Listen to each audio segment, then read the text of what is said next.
Dahil pag nakabalik ako sa pwesto, yang mga kriminal, adik, may paglalagyan kayo sa akin. Ikakahon ko kayo. At yung mga opisyal, mga pulis, mga hepe, hindi mabababa, sumusunod lang yan, na merong tungkulin ipatupad ang anti-drug campaign, mayor, governor, barangay chairman, na hindi gagawin ang kanyang trabaho pag nakabalik si Greco sa pwesto. Party list lang po ang takbo ko, maliit lang. Pero sisiguraduhin ko sa inyo, yung hindi gagawa ng trabaho, pakakasuhan ko, paiimbestigahan ko at patatanggal sa pwesto. Pangulong Duterte, dahil siya lang ang Pangulo at leader na naramdaman natin na nagmahal sa atin ng tunay. Na kahit sa bingit ng kamatayan, ng pananakot, ng mga kriminal, durugista, terorista, isinangtabi niya ito dahil mas mahal niya ang Pilipino. Nilabanan niya ang korupsyon, nilabanan niya ang droga dahil mahal niya tayo. Ang problema natin po ngayon, lahat ng ginawa ng Pangulong Duterte parang isinangtabi ng pamahalaan ngayon. Balikan na naman ng droga sa kalsada. Balikan na naman ng krimen sa kalye. Patayan, kidnapping, nakawan. Nakakatakot na naman maglakad-lakad sa kalsada dahil sa dami ng adik sa lansangan. Dati wala na yan eh. Dati takot ang mga politiko mahuli sa korupsyon.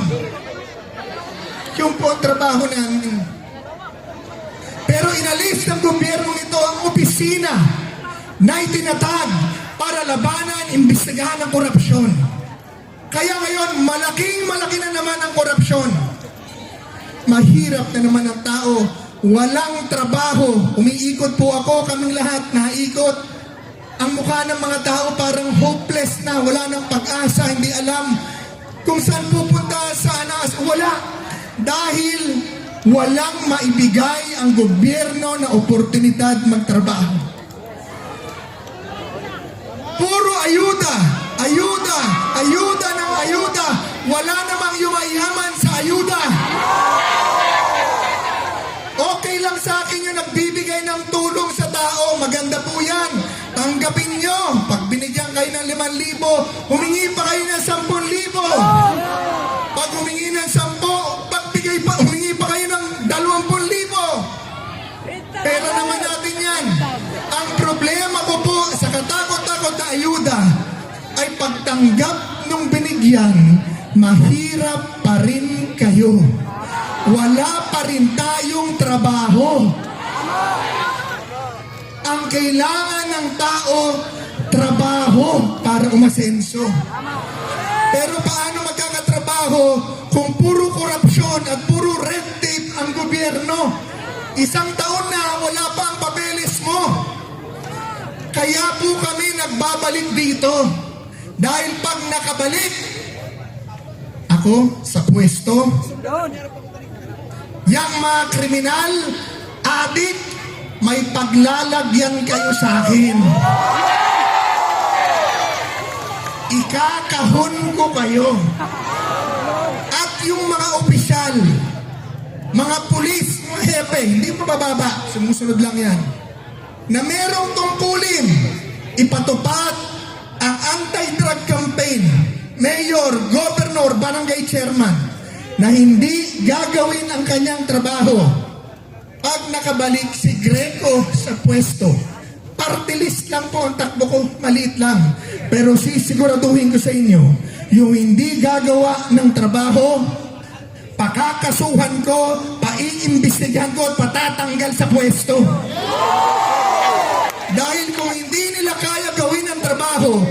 Umalis sila dyan sa pwesto at hahanap tayo ng iba na gagawa ng trabaho. Dahil yan po ang inihingi ng mga namumuhunan, foreign or local, para makapagtayo ng hanabuhay, yung mapayapang lansangan at tahimik na lipunan. Kung hindi po gagawin ng gobyerno yan, ba't pa tayo nagtayo ng gobyerno?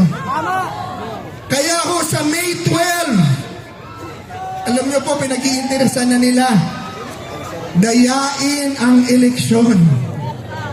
Papayag ba kayo? Hindi tayong pumayag. Dahil gusto natin ang pagbabago.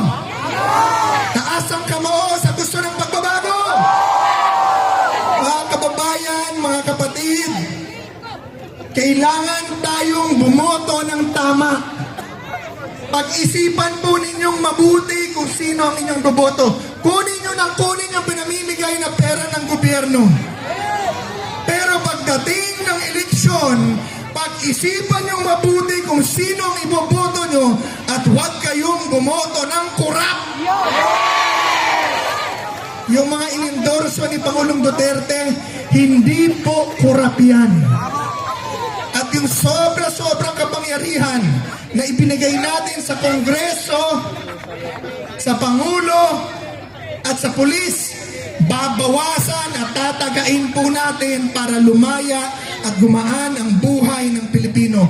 Itutulak natin ang federalismo muli sa ating bansa. Ngayon po, dito na po ako magtatapos. Dalawa lang po talaga ang pakay ko. Ayaw ko na po sanang bumalik. Tapos na ako eh. Naging pinakabatang sekretaryo na ako eh.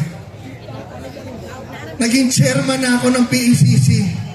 Naging konsihal na ako ng Manila, executive director, okay na sana ako. Pero pag nakikita kong ganito, na yung bawal ginagawa pa at naghihirap ang Pilipino, hindi ko pumaatim na hindi bumalik dahil kawawa po ang Pilipino. So mga kapatid, ito lang po ang aking pag-usap. Inilatag ko na po lahat. Sisiguraduhin ko po sa inyo na pag si BG Party List ang nanalo. Madali pong tandaan ang number ko. 98. 100 minus 2 equals? Ayun, 98. Pag yan po ay nanalo, meron na kayong tatakbuhan pag inaapi kayo at nangangailangan ng pambayad ng ospital, pambayad ng matrikula, at sisiguraduhin ko sa inyo na pararamihin natin ang trabaho dito sa inyong lugar para daan-daan libong Pilipino ang magkaroon ng pagkakataong masenso. Maraming salamat po at mahal ko kayong lahat. Ngayon, alam ko namimiss natin si Digong. Hindi ko sana gagawin na ito, pero sa dami na nakikita kong masasaya at magaganda, kakantahan ko po kayo. Kaso lang baka umulan ha. Ang kakantahin ko, sasabayan nyo, dahil ito yung paboritong kanta ni Digong. Yung Ikaw. Ikaw? Sabi niya, ikaw ang bigay sa akin na may kapal. Meron pa tayo music? Wala. O, wala pong music, sa pasensya na kayo. And anyway, nandito po ang aking mga kaibigan, sila Senator Bato. Kakanta yan, sasayaw pa. Andyan yan. Anyway mga kaibigan, maraming salamat po. Mabuhay ang Pilipino at mahal ko po kayong lahat.